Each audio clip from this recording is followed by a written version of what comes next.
Welcome back. Let's take a look at oil this morning. As you see, it's higher, up about 0.5%.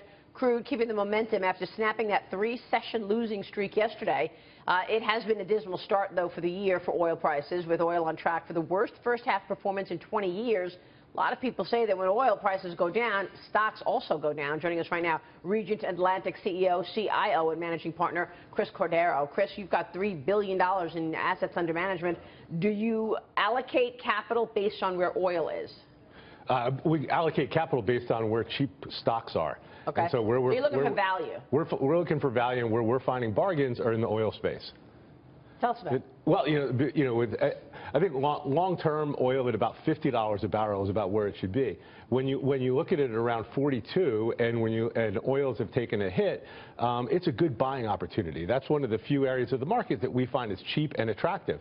So when we look at companies like Total, where they're selling at a 12 PE, you're getting better than 6% dividend yield. You're really getting paid to wait for the price of oil to come back. Do you have any concern about the high capital expenditure costs that is embedded in their overall business model? I mean, they're highly levered, and they're paying out significant amount of dividends. And the last time oil was around this price, people were very worried about the dividend and the coverage ratios they had. And that's because in their business model, they're forecasting $50 a barrel for an oil, but we're not close to that. Yeah, that's a concern for Total, but the major oils are able to produce and be profitable at lower prices per barrel.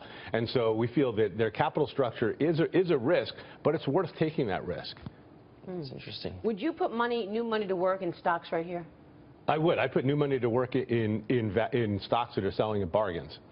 So how is the Fed impacting your decision-making when you're putting new money to work? Because we're talking about oil, and typically oil's been saved when the dollar goes down, but that didn't happen this time around, and part of that conundrum has to do with the Fed. So how is that impacting your investing style? Well, so the side that we like what the Fed is doing was the Fed is increasing rates. We like the financials, especially the big money setter banks, because every time the Fed hikes rates, they're just adding money to their bottom line, and all of a sudden things that a lot of their money market activities that have been unprofitable are now becoming profitable for them. Interesting. So the Dodd-Frank pullback and all of the deregulation happening in the space, is that another tailwind that's dictating your market? Sure, yeah, that's a very favorable thing for financials, because Dodd-Frank really hampered the financials the most out of any corporations. So having some potential relaxation in those regulations, making it more business friendly, that should really help out the financials long term. You like Citigroup in particular? I like Citigroup because I think they'll benefit from rising rates. The other thing they'll benefit from is they are truly a multinational bank, so they have huge presence in the emerging markets, and the emerging market economies continue to come online and grow. I think we'll see good things out of Citi. How much of your investment philosophy is based on a tax plan that you're expecting in 2017?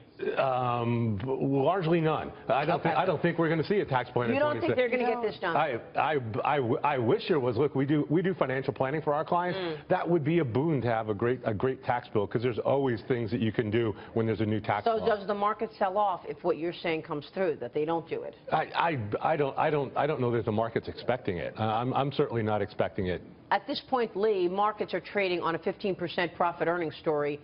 Growth in the first quarter, and profits were up 6% in the second quarter. I mean, it's fundamentals. Chris is not even worried about the tax. It's so interesting, because you hear some people are worried, other people aren't. I think, though, like you, we're hearing that the confidence level that something's going to get done this year is really on the decrease. And I don't think, whether you're talking about investors or you're talking about the American people. Yeah, I think the tax reform is so complex, and you've got to get so many people on board. I don't think that Trump is able to put a coalition together in Congress to get anything done on the tax side. Wow. But it also brings the point that it's baked in. People start hedging their bets, industries, they look at what they need to do. And it goes back to not being able to depend on the politicians to get it done, which is a big danger to the Republicans. If they don't get something done, they're going home on break, stay in Washington, get the job done, and then you'll adjust, other industries will adjust. Yeah, so you say you better not take that vacation. Yeah, to the Republicans. You know what? I'm sick of this. They go home, tell you they're going to talk to their constituents. No, stay in Washington, do your job, just like I have to stay in my office or my studio, or you do, and do your job. Yeah, all right, we'll leave it there. Chris, good to see you. Good to see you. Thank you so much. Chris Cordaro joining us there.